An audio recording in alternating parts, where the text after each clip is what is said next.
Et pour la première fois depuis 10 jours, Daniel, les manchettes des quotidiens israéliens ne sont pas consacrées aux élections américaines.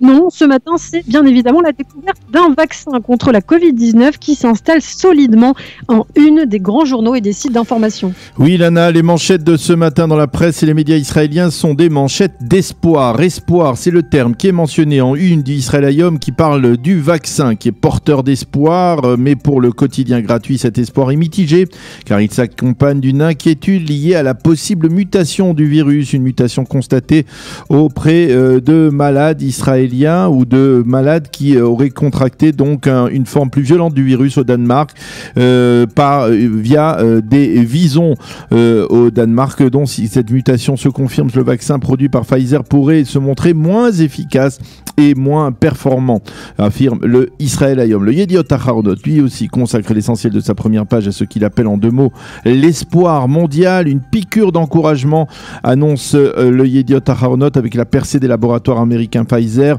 Le journal indique que face à ce développement, le ministère israélien de la Santé devrait faire voter par la Knesset une loi obligeant les Israéliens à se faire vacciner contre le corona. Mais attention, Nadav Eyal, en première page du Yediot Ahronot, se montre prudent ce matin.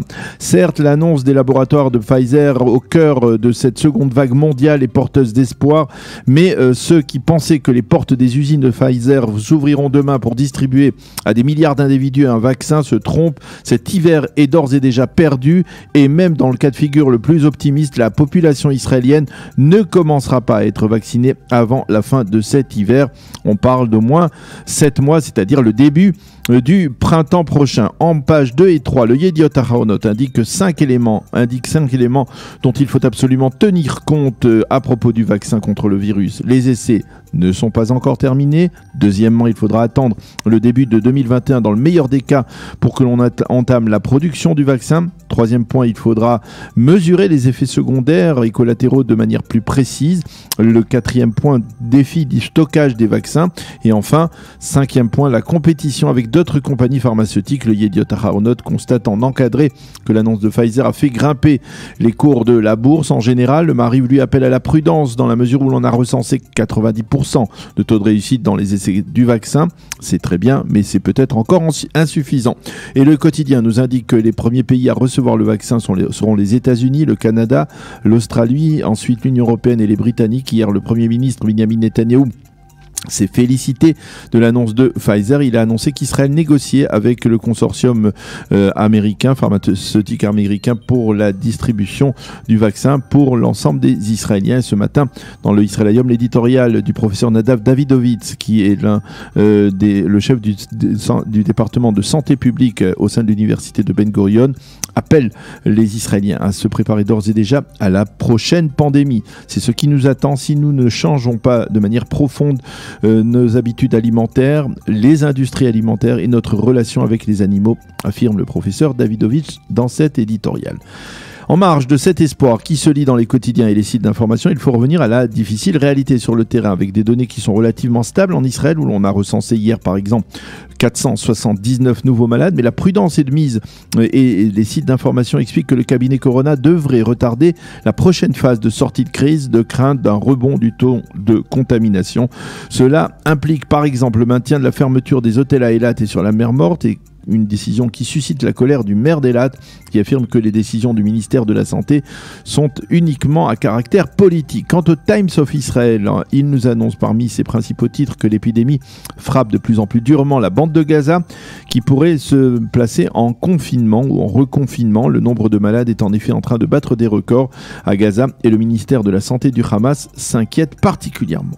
Le Israël Hayom nous offre ce matin un titre politique intéressant. Selon le quotidien gratuit, nous sommes déjà en pleine campagne électorale en vue des élections qui devraient selon lui se tenir autour du mois de mars. Selon le Israël Hayom et son commentateur politique Mati Tourfeld, Benny Gantz a compris que Benjamin Netanyahou n'a pas du tout l'intention de respecter l'accord sur le vote d'un budget biennal pour 2020 et 2021, ce qui signifie que si Gantz n'accepte pas de se plier aux exigences du Likoud, la Knesset sera dissoute le 23 décembre et les élections se tiendront donc en mars prochain. Restons dans le Israël Hayom qui a interviewé le général David Zini, qui est l'un des officiers supérieurs de Tzahal les plus estimés, les plus respectés. Le général Zini répond dans cet entretien aux critiques émises par la tenue par certains à la suite de la tenue d'un exercice, vaste exercice de l'armée israélienne il y a 2 semaines en pleine épidémie.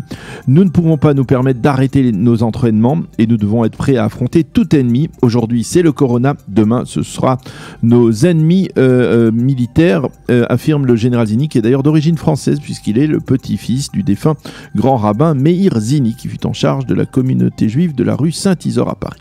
Et puisque nous parlons de Tzahal, le Yediot Aharonot mentionne en première page le recours déposé hier par 4 soldats de Tzahal qui exigent de pouvoir servir dans des unités d'élite de l'armée israélienne comme les commandos marins ou les commandos d'Ouvdevad. Elles affirment que leur condition physique n'est pas moins bonne que celle de certains soldats de ces unités.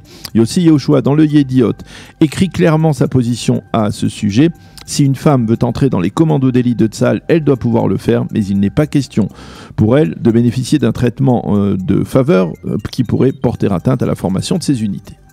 Et puis nous terminerons, Daniel, ce survol de la presse israélienne par un titre très communautaire du Haaretz. Oui, le quotidien de la gauche israélienne ne donne pas souvent dans le communautarisme juif et pourtant il publie ce matin dans son site d'information un intéressant reportage sur la communauté juive de Francfort, une communauté qui avait été décimée par la Shoah et qui renaît de ses cendres au point de devenir la plus importante communauté juive d'Allemagne aujourd'hui. C'est la fin de cette revue de la presse.